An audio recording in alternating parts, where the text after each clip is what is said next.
লোকটা যে কে এবার ভালো করে দেখতে চেষ্টা করে নীতি, কিন্তু যাকে সে দেখল তাতে তার গায়ের লোমকূপ খাড়া হয়ে উঠল। চোখ দুটো আগুনের ঢেলার মতো লালচে। ভয়ে কাঠ হয়ে যায় নীতি।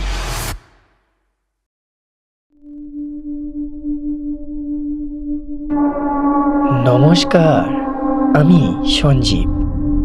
গল্পের শোকেসে আপনারা শুনছেন একের পর এক রোমহর্ষক রোমাঞ্চকর ভূতের গল্প। আজকে আপনার জন্য গল্প হান্নান আহসানের লেখা নীতি আর ভূত। গল্প পাঠে এবং গল্পের সূত্রধার আমি সঞ্জীব। গল্পের অন্যান্য চরিত্রে রাজদীপ এবং সঞ্জীব। শুরু হচ্ছে নীতি আর ভূত।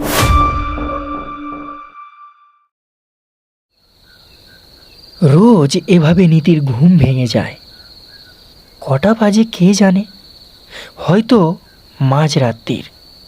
নিঝুম নিস্তব্ধ ঘুমন্ত পুরীতে নীতি যেন একা শুয়ে শুয়ে ভাবে হাজার ভাবনা, হাজার কথা।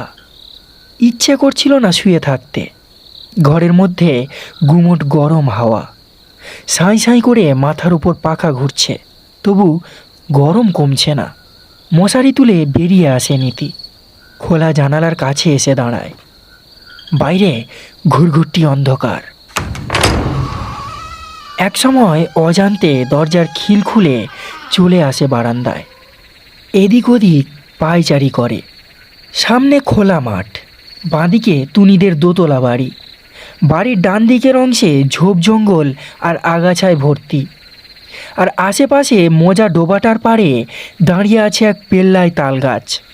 একদিন কত খেলা করেছে নীতি এই মোজা ডোবায়, যার জন্যে মার বকুনিও খেয়েছে কতবার। আজ সে বড় হয়েছে, স্কুলে ভর্তি হয়েছে। পড়াশোনার চাপে বন্ধুদের সঙ্গে হুটহাট করে আর আনন্দ করতে পারে না। রাত বিরেতে কতবার বেরিয়েছে নীতি একা একা। ভয় ডর ওর নেই। এখনও একলা বেরোতে ভয় করে না। সে ভীতু নয়, পাড়ার সাহসী আর ডানপিটে ছেলে সে। তালগাছের দিকে দৃষ্টি চলে যায় তার। অন্ধকার আকাশ ফুঁড়ে গাছটা যেন বেরিয়ে যেতে চাইছে। বছর আগের কত স্মৃতি মনে এসে ভিড় করে। হঠাৎ তার চোখ থমকে যায়। কে যেন তার দিকে গুটি গুটি পায়ে হেঁটে আসছে। হবে হয়তো কেউ। একটু এগিয়ে গিয়ে দেখতে চেষ্টা করে নীতি, কিন্তু লোকটি দ্রুত পায়ে ওদের বারান্দার কোল ঘেঁষে দাঁড়ায়। লোকটা যে কে এবার ভালো করে দেখতে চেষ্টা করে নীতি, কিন্তু যাকে সে দেখল তাতে তার গায়ের লোমকূপ খাড়া হয়ে উঠল। লোকটার চেহারাটা কেমন যেন ঝাপসা ঝাপসা।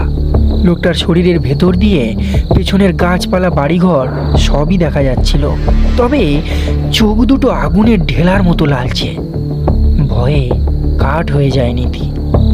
এমন সাংঘাতিক কিন্তু সে আশা করেনি। দম বন্ধ হয়ে আসে তার। কি করবে এখন? চিৎকার করবে? না, গলা শুকিয়ে কাঠ। মনে হচ্ছিল তেষ্টায় বুকটা ফেটে যাবে।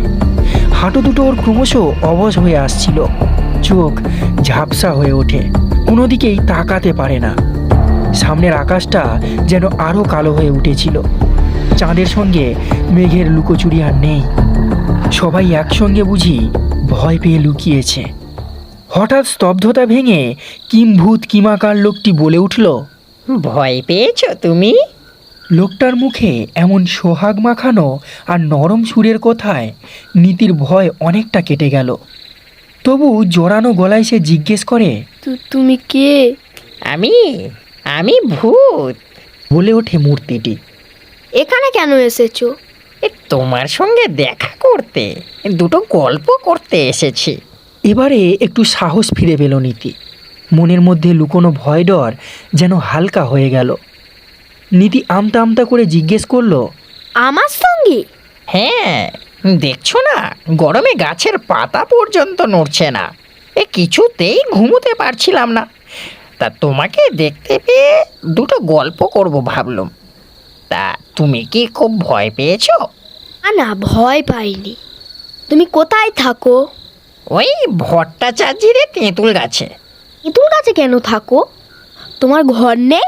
ওটাই তো আমার ঘর। তুমি বুঝি খুব তেঁতুল খাও? না না, টক ফক আমি খেতে পারি না। আসলে আমার বাপ ঠাকুরদারা ছিল সব তেঁতুলের ভূত, তাই তেঁতুল গাছে আমাদের ডেরা। ভট্টাচার্যদের তেঁতুল গাছে কত উঠেছি, কতবার তেঁতুল পেড়ে নুন মেখে খেয়েছি। কই তোমাকে তো কোনোদিন দেখতে পাইনি। আমাকে দেখবে কেমন করে? দিনের বেলা ওখানে থাকি না, স্কুলে যাই। নীতি অবাক হয়ে যায়। তুমি স্কুলে পড়ো? কোন স্কুলে? ডগ স্কুলে। দেখ, ওখানে তো আমি পড়ি। তোমাকে ওখানে দেখেছি আমি। তুমি তো 6-এ পড়ো, আমিও ওই ক্লাসে। তবে তোমার এ সেকশন আর আমার সি। কিন্তু তোমাকে তো কোনোদিন স্কুলে দেখিনি। আমাকে কেউ দেখতে পায় না, কিন্তু আমি সকলকে দেখতে পাই, ভূত বলে। হ্যাঁ, আমি যে অশরীরী। আমার তো বিশ্বাস হচ্ছে না। ঠিক আছে, যে কোনো একটা পড়া আমাকে জিজ্ঞেস করো, দেখবে তখন পারি কি না। ভূত বলে ওঠে। ভাবতে শুরু করে নীতি। একটা শক্ত প্রশ্ন করতে হবে। বেটাকে কেমন করে জব্দ করি এবারে বুঝবে ক্ষণ। মাথাটা একটু চুলকে নেয় নীতি। আচ্ছা বলো তো, ভূতের কীর্তন কবিতার প্রধান চরিত্র কোনটি? ভূতনাথ ভূতেশ্বরী। বলো তো, কেশভূতের মাসির নাম কি? ফেঁসোচুন্নি চিল্লবিল্লি। নীতির মুখ একটু ফ্যাকাশে হয়ে যায়। ও যেমন আবোল তাবোল প্রশ্ন করছে, ভূতটা তেমনই চটজলদি আবোল তাবোল উত্তর দিচ্ছে। মুখে সেটা প্রকাশ না করে নীতি বলল, তুমি পড়াশোনায় খুব ভালো। লেখাপড়া শিখে কি করবে তুমি? তোমাদের তো কেউ আর চাকরি দেবে না। চাকরির জন্য পড়াশোনা আমরা করি না, ঠিকঠাক জ্ঞান কুড়োনো আমাদের লক্ষ্য। আর যে জ্ঞানী তাকে তো সবাই ভালোবাসে। তবে তোমরা ভূত সেজে মানুষদের ভয় দেখাও কেন? আমরা তো ভূত, আমরা আবার সাজবো কি? কাউকে আমরা ভয় দেখাই না। আমাদের দেখে কেউ যদি ভয় পায়, আমরা কি করব? কিন্তু তোমাদের দেখলে তো ভয় লাগে, শরীর হিম হয়ে যায়। আচ্ছা তোমরা এমন কিম্ভূত কিমাকার দেখতে হও কেন? সেসব অনেক কথা। আমরা যে কে কিরকম ভূত হব তা ঠিক করার দায়িত্ব ভূতমঙ্গল ইউনিয়নের প্রেসিডেন্টের। একটু বুঝিয়ে বলো না, তোমার কথা কিছু বুঝতে পারছি না। ওসব না শোনাই ভালো, তুমি ভয় পেয়ে যাবে। আমি ভয় পাই না। ভয় পেলে কি আর গল্প করতুম? বেশ গর্বের সঙ্গে বলে নীতি।